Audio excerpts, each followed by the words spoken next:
I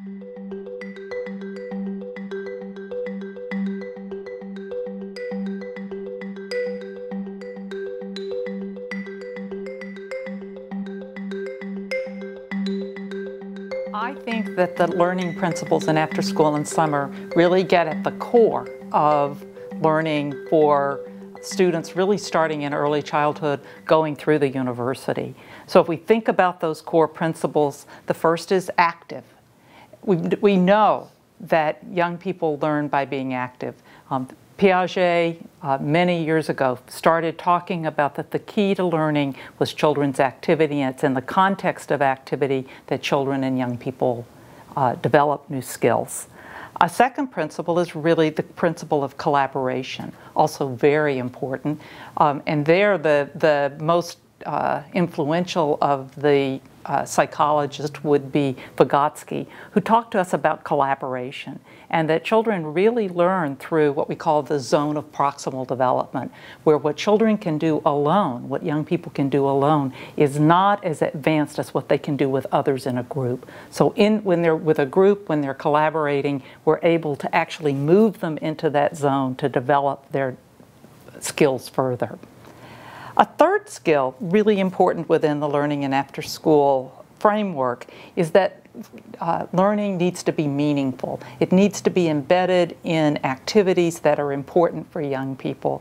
When I think about the importance of it being meaningful, what really comes to mind is the work of Reed Larson, who did some really important work looking at the development of initiative and engagement. What he found is that when children are in school, young people are in school, what they often are doing is putting forth a lot of effort, but they're not really motivated. It's not something that they care about.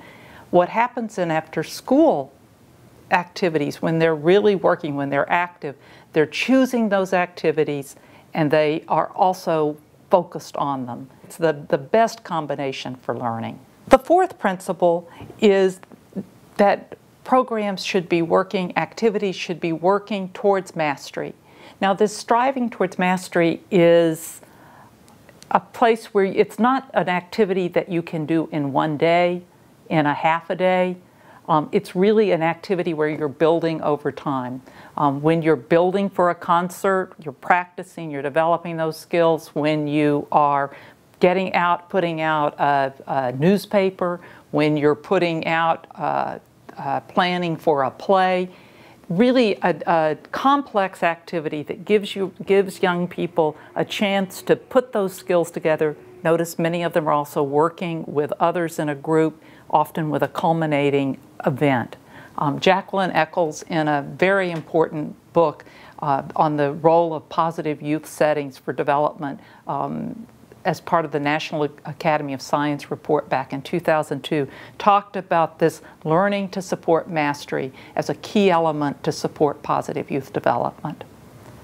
And then the fifth principle is that of expanding horizons.